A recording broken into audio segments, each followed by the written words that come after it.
menular merupakan jenis infeksi yang disebabkan oleh mikroorganisme virus, bakteri, jamur, dan parasit. Penularannya dengan cara kontak langsung maupun dengan perantara. Jenis penyakit menular itu sangat banyak, yang salah satunya demam berdarah dengue atau DBD. Ada yang tahu nggak DBD itu apa? DBD merupakan penyakit yang disebabkan oleh virus dengue yang disebabkan oleh nyamuk Aedes aegypti yang dapat menyerang pada anak-anak dan orang dewasa. Biasanya gejala utama pada demam berdarah dengue ini demam, nyeri pada otot, tulang, dan sendi yang biasanya kejadian tersebut akan mengalami demam tinggi setelah 2 hari digigit nyamuk tersebut. Untuk penyebab demam berdarah dengue ini karena adanya virus dengue yang ditularkan melalui gigitan nyamuk Aedes aegypti. Nyamuk tersebut biasanya biasanya hidup di kebun-kebun. Terus kemudian DBD ini banyak ditemukan di daerah tropis yang curah hujannya cukup tinggi. Hal tersebut menyebabkan nyamuk dapat berkembang biak di air yang tergenang. Apa sih penyebab demam berdarah dengue? Demam berdarah dengue disebabkan karena adanya virus dengue yang ditularkan melalui gigitan nyamuk Aedes aegypti. Nyamuk tersebut ditularkan oleh Aedes albopictus yang biasanya hidup di kebun-kebun. DBD banyak ditemukan di daerah tropis yang curah hujannya cukup tinggi. Nyamuk tersebut mudah berkembang di daerah yang tergenang air. Ciri-ciri nyamuk Aedes aegypti yaitu yang pertama, warnanya hitam dan belang-belang putih di seluruh badannya.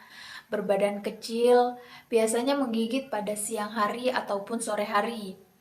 Hidup dan berkembang biak di dalam rumah, biasanya dalam bak mandi, kaleng bekas, kolam ikan, ban bekas, pot tanaman yang berisi air, dan lain sebagainya. Nyamuk Aedes aegypti ini senang hinggap pada pakaian yang bergantungan, terus kelambu, tempat yang gelap dan lembab. Kemudian jentik nyamuk berperan aktif di dalam bak air. Hal tersebut menyebabkan posisi jentik nyamuk tegak lurus dengan permukaan air. Terus gerakan jentik nyamuk naik turun ke atas permukaan air untuk bernafas, kemudian terbang. Kemudian nyamuk Aedes aegypti ini kemampuan terbangnya kira-kira 100 meter. Bagaimana sih cara penularan demam berdarah dengue? Yang pertama, demam berdarah dengue hanya dapat ditularkan oleh gigitan nyamuk Aedes aegypti betina yang tersebar luas di rumah-rumah dan tempat-tempat umum, misalnya di sekolah, pasar, terminal, warung, dan sebagainya. Kemudian, nyamuk ini mendapatkan virus dengue waktu menggigit atau menghisap darah orang yang sakit DBD atau orang yang tidak sakit, tetapi dalam darahnya terdapat virus dengue. Kemudian, orang yang darahnya mengandung virus dengue tetapi tidak sakit dapat pergi kemana-mana dan menularkan virus itu kepada orang lain di tempat yang ada nyamuk Aedes aegypti. Kemudian, virus dengue yang terhisap oleh Aedes aegypti akan berkembang biak di dalam tubuh nyamuk. Kemudian, bila nyamuk tersebut menggigit atau menghisap darah orang lain, virus tersebut akan dipindahkan bersama air liur nyamuk ke orang tersebut. Orang yang digigit nyamuk Aedes aegypti yang mengandung virus dengue, gejala sakitnya atau demam setelah 4-7 hari. Hal tersebut yang disebut sebagai masa inkubasi.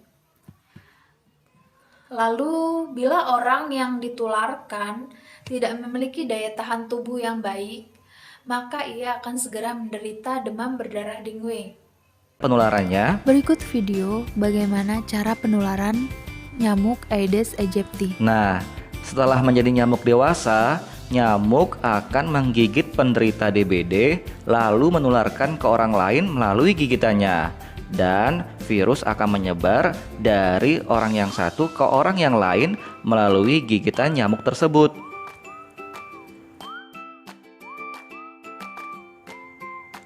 Ada yang tahu nggak tanda dan gejala demam berdarah itu apa saja? Baik, yang pertama, demam tinggi 2-7 hari disertai menggigil, kurang nafsu makan, terus kemudian nyeri pada persendian dan sakit kepala. Yang kedua, pendarahan di bawah kulit berupa bintik-bintik merah pada kulit dan mimisan atau epistaksis. Kemudian yang ketiga, nyeri perut, yaitu pada bagian ulu hati, tapi tidak ada gejala kuning, ada mual dan muntah. Kemudian yang keempat, terjadi shock atau pingsan pada hari ke-3-7 secara berulang-ulang dengan tanda shock yaitu lemah, kulit dingin, basah, dan tidak sadar. Oh ya, ada juga tanda bahaya dari demam berdarah dengue. Yang pertama yaitu dapat terjadi pendarahan pada gusi, muntah darah, penderita tidak sadar, denyut, bahkan bisa menyebabkan denyut nadi tidak teraba. Jika hal tersebut terjadi pada seseorang atau keluarga kalian, maka segera periksakan diri ke rumah sakit atau sarana pelayanan kesehatan yang terdekat dengan rumah. Cara pencegahan demam berdarah dengue. Yang pertama, memelihara lingkungan agar tetap bersih dan cukup sinar matahari. Yang kedua, melakukan pemberantasan sarang nyamuk dengan cara 4M+. Apa sih 4M+ itu? Ada yang tahu nggak? 4M+ itu yang pertama menguras, menutup, mengubur, dan memantau. Untuk menguras yaitu semua wadah air yang ada di dalam bangunan seperti bak mandi, ember, vas bunga, terus kemudian tempat penampungan air, itu harus dikuras setiap harinya dan dibersihkan. Kemudian menutup ini wadah air, semua wadah air yang ada di dalam rumah atau sekitar rumah harus ditutup. Hal tersebut karena agar nyamuk Aedes aegypti tidak dapat masuk dan bertelur. Kemudian untuk mengubur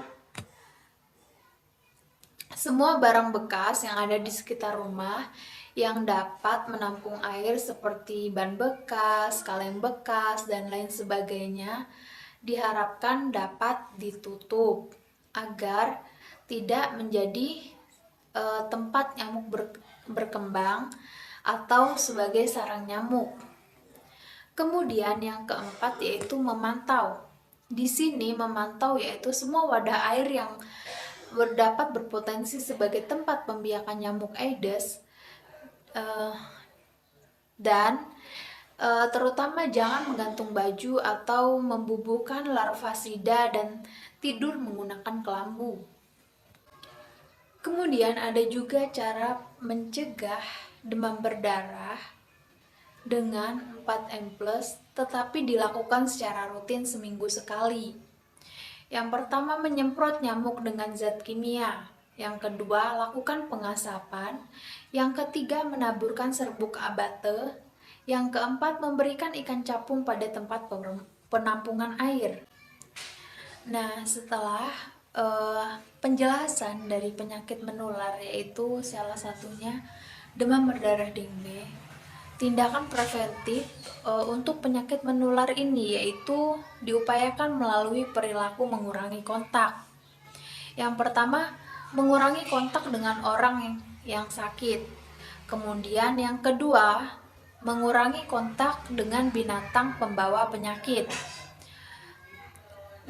Adapun perilaku mengurangi kontak yaitu dengan cara memakai masker, menjaga jarak, dan tidak mengunjungi tempat yang sedang terdapat wabah tersebut.